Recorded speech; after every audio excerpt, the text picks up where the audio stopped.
guys, welcome back to my channel. It's me Kagam. A few of you guys told me during Vlogtober, hey, how come you don't post about luxury watches? I'm like, I actually like luxury watches, and one of my like holy grail pieces is a watch from Cartier, so I thought, let me correct that. And what better way to talk about luxury watches than to start off with the Rolex game. Rolex actually have a game, and a few of you asked me, can you talk about the Rolex game? I can, and I know a lot about it. I just haven't really talked about it on the channel, but I do keep up with what's going on with Rolex, with AP, with Omega, and I wouldn't say like I know a lot about watches, but I have researched this video because I'm not trying to have everyone from the watch community drag me, okay? So my dad was really into watches. He had a watch collection, and I like them as well. My husband really likes watches, so because of Edwin, I've definitely been learning. I don't know a lot about movements and all that technical stuff, so let's put that to the side, but I've done the best I can for this video. I really hope that you like it. So without further ado, let's get started. So before we talk about the Rolex game, we need to kind of agree on the top dogs of the luxury watch industry, and this is from all of the research I've done online from credible news sources. These are the following top dogs in no particular order: Rolex, Audemars Piguet, aka AP, Patek Philippe, Omega, Cartier, and Richard Mille. So these are the brands that, when things happen in the watch industry, the way they respond kind of tells you a lot about the market. And then you have these kind of niche watch brands which are super hot, and people love them because of their technical prowess. So you have Vacheron Constantin, A. Lange, Jaeger-LeCoultre, and Breitling.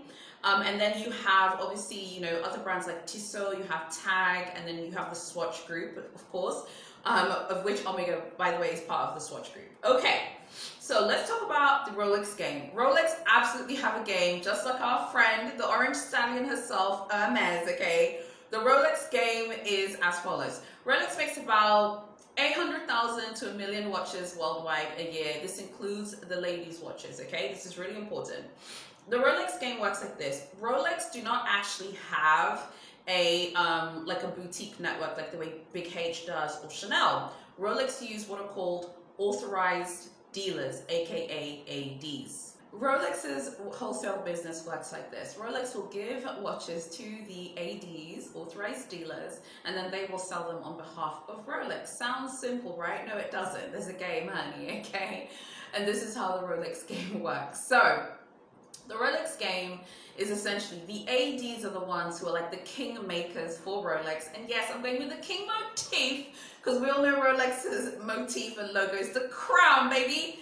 So they're like the king makers, and they get to decide who gets the most coveted watches. Most of the most coveted watches are from the men's side. I hope that no one is offended. We need to just speak plainly. The game and the most coveted models are from the men's side. We're going to talk about why the ladies' watches for all of these brands are not as developed. We'll talk about that later. Please don't be offended. We're just talking about the realities of these current business models. So the ADs have a lot of power in deciding who gets to buy a very coveted watch and who doesn't get to buy a coveted watch.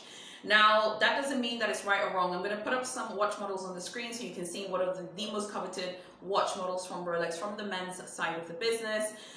So a few weeks ago, something really interesting happened. I actually saw this happen in real time. I just never came back to tell you guys about it. A few weeks ago, Yahoo News, out of all places, did an article about the shortages of Rolexes and how it's so hard to score Rolex, and they were talking about the Rolex game. Now, Rolex uncharacteristically responded with a statement, a very short statement. Everyone in the watch community was like going completely bonkers and losing their minds because Rolex are extremely private. They don't really talk about their strategy. They do, if they do media stuff, it's about their spokespeople who they're hiring. They really never ever talk to the media about their strategy, about the allocation of watches, and they never ever reference the fact that there's a waiting list. Now, in their statement, they talked about how there was basically what they call the allocation of watches. Remember what I told you about these brands and their marketing jargon? I'm so tired. Like the way Chanel calls marketing brand support. So they reference allocation of watches, and they're saying how the ADs are the ones who decide how the watch is allocated. Translation: there is a waiting list. We do not have any power. You get me? the ADs, I was about to say the APs, the ADs are the ones who decide who gets the watch. Now, how does the Rolex game work? It's very similar to your friend, the Orange Stallion, honey, okay? So, the most coveted watches go to the best spenders and the big buyers and the people who are essentially collectors. Essentially, to get a very hot watch at Rolex from the men's part of the business, you have to be basically a collector. You have to be someone who's buying, watches often, and in order to build up your profile, you need to have purchase history. Okay, so that's number one. How do you build up purchase history? Build up purchase history by buying the undesirable models that people don't really want to buy, and some men definitely do buy watches from the ladies' side of the business for their wives and girlfriends so that they can get their purchase history up. Okay, so you really need to get purchase history. You really need to have a profile in order to be offered those super hot Rolex watches that we see all over TikTok, we see all over Instagram. I cannot highlight to you how shocking it was for Rolex to respond. I was absolutely shocked. Many people were shocked. Rolex never, ever, ever, ever respond to news articles. This is the one time in a very long period of time where they did, and they're basically saying, look, our products take ages to make, blah blah blah, they're handmade in Switzerland. They were going on and on and on and on, but the bottom line that they were saying is they are not the ones who are essentially creating this game. It's the ADs who decide how the watches get allocated. They make a specific amount of watches per year. Rolex has never really said, but it's generally held that they make about 1 million watches per year, including the ladies' watches. So that's 1 million watches a year. That's 1 million people who get new Rolex watches a year. There are billions of people on this planet. So you can see that obviously demand is never going to meet supply. Does this sound familiar? Does this sound familiar to you? Okay, so in them replying, it was so interesting because then I started doing research about what has been happening in the luxury watch industry since C19, a lot. Since the lockdowns started last year, many people have literally been researching about vintage watches, learning a lot about the types of vintage watches that they want to buy at the resale market, and also figuring out new watches that they also want to buy. Sorry, you have to forgive me. My dogs bark every time I try and film a video, I swear. They were quiet the whole evening. The moment I turn the phone on to film, put on the ring light, they start barking. I think they're yelling at a dog that's walking by the gate or whatever. Anyway, so just ignore them in the background. So, the way the Rolex game is pretty much like the Hermes game. You have to spend quite a bit of money to be offered the very coveted models. Now, there is a waiting list and you can wait for ages and ages. There's a YouTuber called Rashid. He posted this video of him trying to score basically a watch in London. He went to different ADs. He showed his experience. I'll link his video in the description below so you can go check it out. It does seem like a very difficult experience with differing ranges of customer service. Some service is good, some service is bad. They just constantly tell you, they'll put you on a list, and you can inquire at a later date. At the end of the day, I feel like when it comes to something like the Rolex game, the fact that they came out and said something means that they are hearing from a lot of people that they feel like, hey, how come I've waited for ages, maybe even before lockdowns and before C19, and I haven't got the watch that I wanted. They make a certain amount of watches per year. They're never going to they're never going to make more and more bags, whereas Big H could probably make more Birkins and Kellys and Constances. They probably do make more, to be fair, just in case. But in terms of Rolex, they're only going to make a specific amount of watches per year, and that's it. And if you don't get a new watch from the Rolex because your AD didn't offer you one, you have to go to the resale market. There are some ADs who are known for being involved in,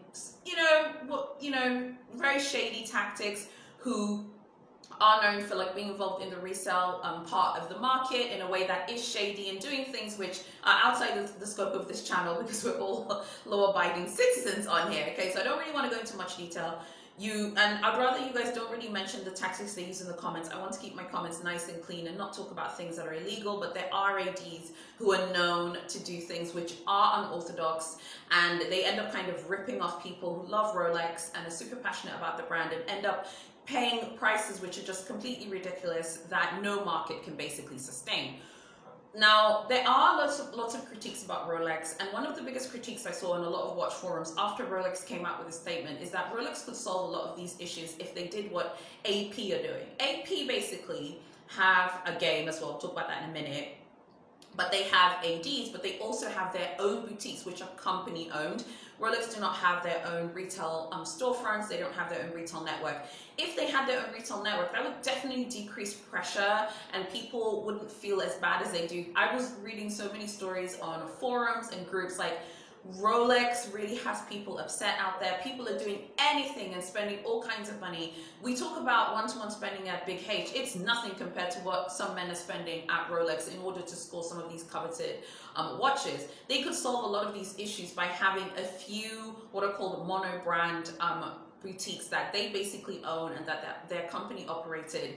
And if they want to have like rules like, hey, you need to spend 100K, you know, on other watches and then you're going to be offered something, then that's fine. Rolex also manufacture this brand called Tudor.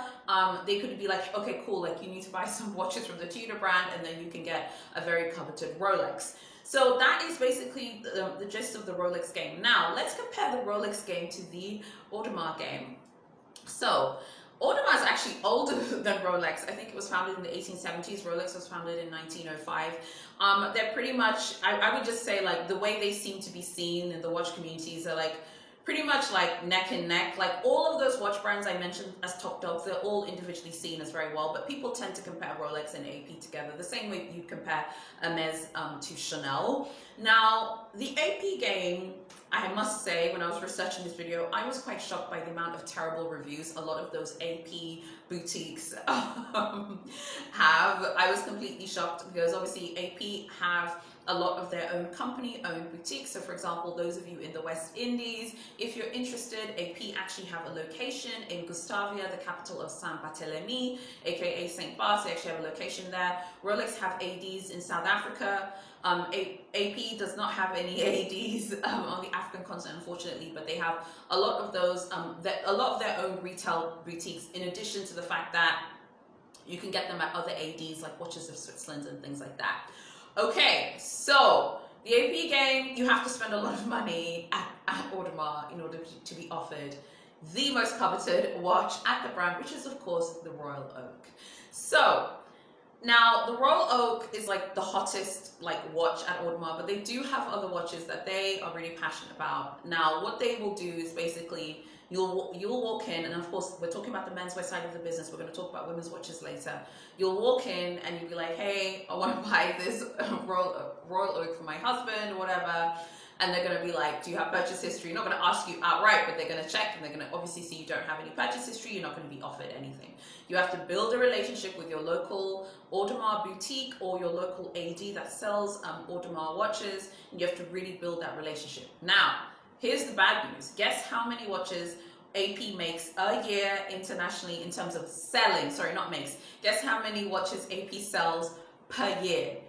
Remember, Rolex sells 1 million new watches a year. AP sells, get ready for it, 40,000 new watches a year. So AP is even more exclusive than Rolex. Rolex is a super exclusive, super brand, okay?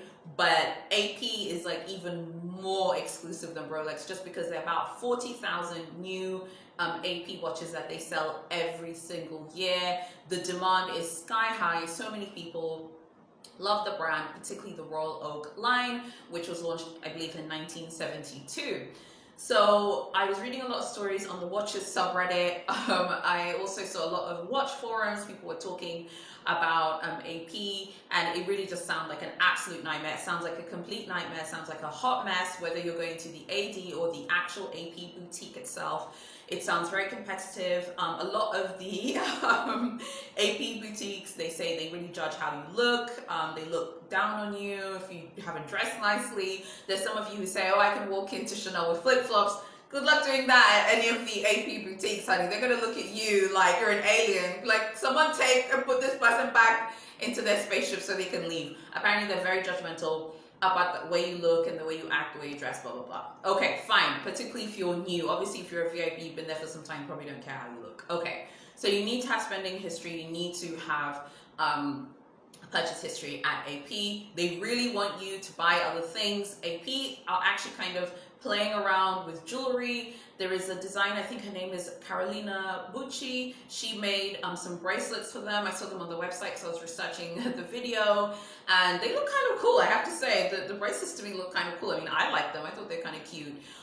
So they're kind of like experimenting, trying new things. Presumably, if you're a man, you want to score a highly coveted Royal Oak watch to a certain specification that you're looking for, yeah, maybe you will be buying those bracelets for your wife or for your girlfriend. Maybe you will be buying the Lady Royal Oak. Now, I want to talk about ladies' watches and then go back to the AP game in a minute.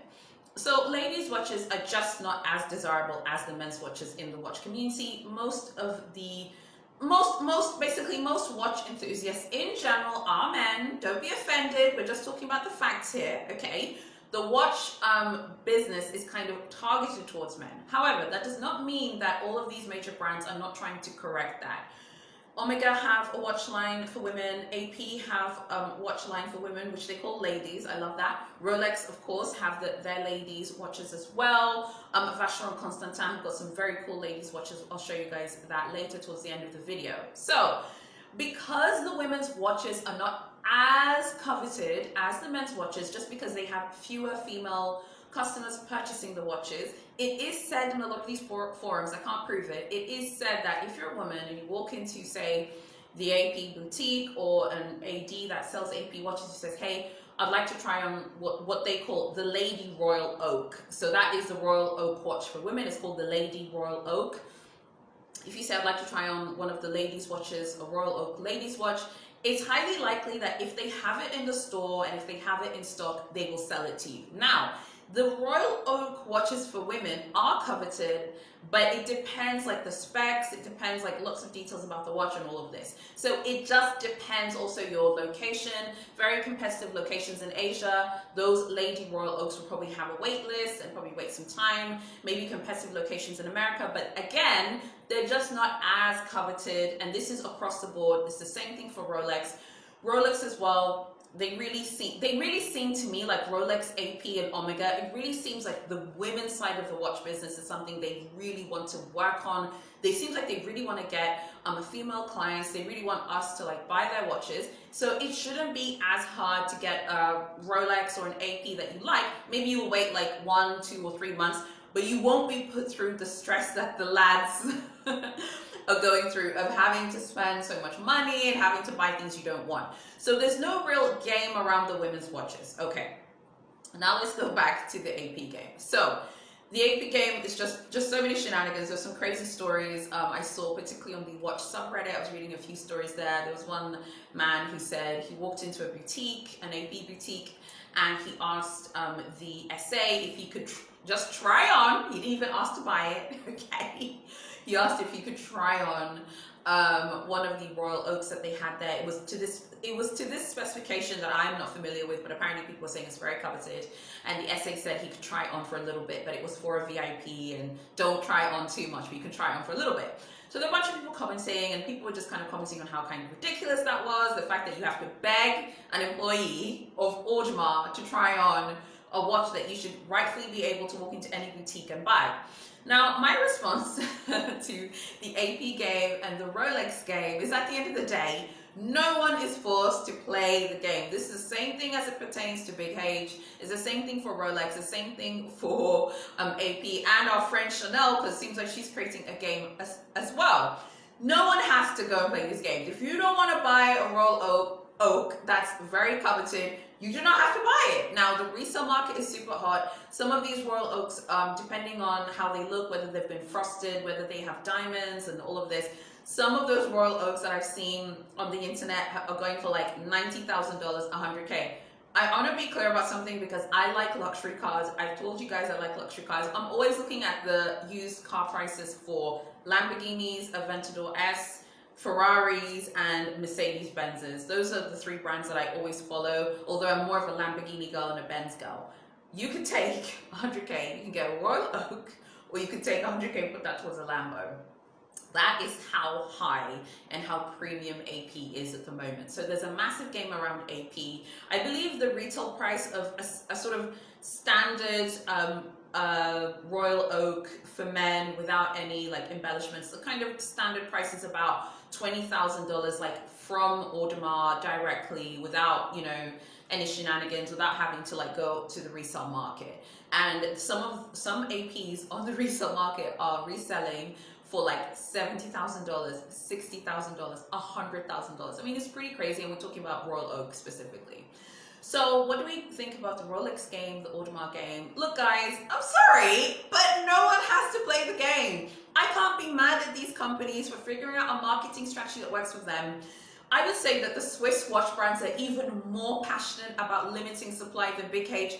Big H, they are trying to figure something out. They're always opening workshops and all of this. So you can basically get your dream bag eventually. There's some people who have been waiting years for their dream Rolex, years for their dream, AP, and they've never gotten it. I don't think that some of you are going to be waiting years and years if you're spending money. We're also talking about people who are spending money in the boutique. So some of the strategies people use to get around the game is the fact that they do spend like, okay, I'm going to buy this for my girl, I'm going to buy this for my lady, let me go buy a watch for my wife. They do that, and that helps because Audemars and Rolex and a lot of these brands, they really want to build the women's side of their business, and they really want to make it big. It's even said that the CEO of Patek, even his own son, is on a wait list, okay? I like that. At least they're being fair to everyone. There are even people who work in Rolex who can't even get some of the coveted items. It's a little bit more fair to me. You can't use your connections. I kind of like that. I don't like the way some people at Big H use connections. I actually kind of like the fact that it's equal to everybody. I like that. Okay, so now let's talk about something that I think is really interesting. So today, when I was researching this video, I went onto the Audemars website. I really feel like Audemars, particularly out of all of these watch brands, excluding, of course, Cartier, my favorite brand, Audemars seem like they're very keen on recruiting women, wooing women, getting our attention. Rolex as well, they seem very passionate about getting female clients. I think if you are a woman, you're watching this, and your husband really likes AP, and you also are into AP's watches for women, you could probably get a very cool offer for your husband if you buy some of their watches. As I told you, they have jewelry that they're working on. They have some limited edition jewelry you can't get in every single AP boutique. But if you buy that jewelry, it's definitely going to increase your profile at the store.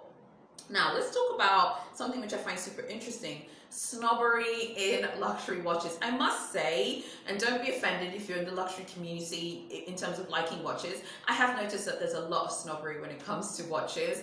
Now, I like watches, I really do. My husband really likes watches, okay? And we've had debates about the sort of snobbery and elitism in the luxury watch industry. And in my opinion, I feel like there is a lot of snobbery, particularly towards the fashion watches. So Gucci, Fendi, Hermes, and honey, Hermes is making it rain with her watches when I was reading her report, okay? And some of Hermes's watches are super cute. They're really, really nice. There's a lot of snobbery, so I want to tell you two stories, okay? One was a few weeks ago, I got a comment on one of my older videos when I was talking about the Panthère de Cartier, which is one of my holy grail items on my holy grail list. So my holy grail list is a list of things which I want. It doesn't change until I acquire that item, and then I replace it with something else. So I never take it off the list. And someone was like, I can't believe that, the Panthère de Cartier watch is one of your grail pieces. You should get an AP, you should get a Rolex. And I'm like, well, it's not about what I should get. This is the watch that I'm passionate about and that I love and that I think is beautiful, elegant, and luxurious, and that literally makes my heart sing. And don't get me wrong, I'm going to show you an AP that I've fallen in love with that I like later on in the video. And I also really like Rolex, but definitely for my first iced out, very expensive watch purchase, it's probably going to be the Panthère de Cartier. Now, I'm not going to put my flag in the sand about it, because things can change. You never know how you feel when you go to the Maison, particularly in Paris, because obviously all of these brands will have, they'll have their Maisons there, and you can go and try things on. You might feel differently, but I've always loved the Panthère de Cartier. I've loved this watch even before I created this channel. I've always loved that watch. And I remember just being like, wow, that comment is so snobby, just looking down on Cartier. And Cartier deserves her spot amongst the top dogs. Cartier has generated some of the most memorable watches that have ever seen this planet, okay? The Santos, honey, the Tank, royalty, wear the Tank, okay? Please, stop, guys. So it's I've noticed that there's a lot of snobbery towards watches in general. And for me, so I responded to the person was like defending themselves, saying, you know, they didn't mean to be offensive, they weren't trying to hurt my feelings, they just felt like Cartier didn't have enough movements. And that's the problem. A lot of the snobbery around luxury watches is about movements and how mechanical the watch is and all of this. Now, a lot of people feel like, ooh, you know, Cartier's watches have quartz movements. I mean, I don't really care. I love the brand. I think the watch is beautiful. I think the Panther, the Cartier watch is beautiful. The Panther is actually the motif for the brand. I love everything about that watch. I think it's so elegant. It's got Roman numerals. So, you know, you gotta love it. Like, I just love it. So for me, I feel like there is a lot of snobbery. Now, interestingly, when I was researching this video, I was thinking about that comment. And by the way, I wasn't angry at that person. I just feel like sometimes, like, I feel like there is snobbery in certain parts of the luxury community about other people's choices. You might think that the Panther de Cartier doesn't have enough movements, but to me, it might as well be 10 Rolexes in one. It might as well be 10 APs in one. I think it's beautiful. I think it's super luxurious. A few years ago, when Rolex and AP started to add a lot of diamonds into their watches, there were many purists who were like, oh my God, they're like, you know, really hurting the brand, and they're like really cheapening the brand by adding so much, like so many diamonds and all of this in the bezels, blah, blah, blah. But those are some of their most profitable watches, and you can tell that they're super successful because they keep making them, okay? So what I'm saying is tastes have to evolve and people have to be allowed to have their taste. Now, on the other side, there was a really positive comment I received a really long time ago when I literally had like no subscribers, no one was watching this page at all. And I think I've actually unlisted this video because it had so many views. I mean, I've unlisted it because it had such little views. I beg your pardon, not so many. It had such little views, it was almost like crushingly embarrassing. So I was talking to someone who had commented on that video. I was talking about the Panther de Cartier and why I really liked it. I think I have a few videos where I've mentioned the Panther de Cartier, but I've definitely unlisted this video. And there was someone who commented who's a collector, and this particular individual was a man who's saying, look, I'm a collector. Your passion for this watch is so refreshing. So many people, you know, like just like, you know, Rolex, you know, Audemars, or, you know, certain Omega models or A. Lange, but you really love this watch, and it's just so refreshing to see your passion for a watch, the Panther de Cartier from the women's side, that even in terms of women's watches, people would say, you know, go get like one of the Lady Datejust or something, you know, and that person was just saying like, I just love your passion. So that was a really nice comment, particularly being that this person was a collector and was saying in the comment that I have like some of the most coveted watches in the world, and I just love seeing your passion. So that's my point. I think that when we think of snobbery and elitism, I'd rather us talk about the snobbery and elitism that these brands do to us in terms of shenanigans and price increases. I don't want us to have elitism towards each other's choices. And I hope that if you've ever watched my channel, I hope that I've never given you the impression that I would laugh at a choice that you've made, because I like fast fashion, so I know people are very snobby against my choices. So I really appreciated that very positive comment from that collector. This was ages ago. I literally did not have any subscribers. And it was just really nice to get that positive comment. So I think that there is snobbery, but let's chill with the snobbery of other people's choices. However, there are some positive things. When I was researching this video, I was looking to see like how many women were posting in the watches subreddit on Reddit, because it's just so huge. It has so many followers, and a few women post every now and then. It's very rare. And one woman posted her new Rolex that she purchased, and she got a phenomenal response from the lads in that subreddit. So many positive, thoughtful, kind comments like, hey, so great, you know, to see a woman commenting. I hope that by writing a positive comment, this is going to encourage more women to comment. So that was really, really nice. And I must say, even as a woman myself, if I was to get, you know, the Panther de Cartier, or was to get a Rolex or an AP, seeing that she got a positive response, that also makes you more inclined to share your stuff. So it's not saying that everyone is a snob, but they're definitely snobbery. I have definitely read a few comments about my choice, the Panther de Cartier, which I thought were not nice or friendly. And no one ever says that the watch is badly made or that the watch is ugly. It's always just a really snobby comment about the movements of the watch and all of this. I could care less. I love that watch. I think it's so beautiful. Okay, so I wanted to show you some super beautiful watches that I think are so luxurious and so gorgeous. Let's start off with, of course, Rolex, honey. Look at these gorgeous Rolex watches.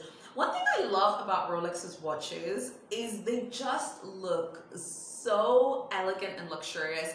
I know one of the biggest trends right now is that more women are buying like men's watches in smaller sizes. I personally kind of think like we should just kind of leave that trend. There's nothing wrong with that trend. I'm not looking down on it. But I feel like the ladies' watches are so chic, so elegant, they're so feminine. And I kind of love maybe you being a little bit more edgy with the ladies' watches. Like, you don't necessarily need to wear these Rolex ladies' watches with something super feminine. You could wear them with like dungarees. You could wear them with ripped jeans. You could wear them with a very like cool grungy outfit. I think you could think of very cool ways to style the Rolex ladies watches. I think they're so gorgeous, so feminine, so beautiful. I also think there's something for everyone. They have some of those mixed stainless steel options. They also have the iced out, thugged out, rap video worthy iced out ones that have lots of diamonds as well. Very beautiful. I feel like at Rolex there's something for everyone. Okay, so I was on Watches of Switzerland's website and I saw this AP and I was like, whoa, I'm in love. However, it's like the cost of an exotic, it's like the same cost as an exotic Birkin, okay, at FSH. So I saw this, I thought it was super beautiful. I also like the fact that a lot of AP's watches, particularly for those of you in the UK, are actually available in terms of pricing from the Watches of Switzerland's website. I don't know whether you can buy them directly from the website, but they do show the price on the website. So I thought that was very helpful because that does help to give you an idea of how much you're going to end up how much you're going to be spending. Because on Rolex, like, they never write the prices, so you really have to hunt. By the way, I have some prices for you on my blog that I've linked below. So go check out my blog. I've collected some prices I've seen on the internet, retail prices without any resale premiums of Rolexes, so that you can get an idea in case you go to an AD and you want to know how much a watch is.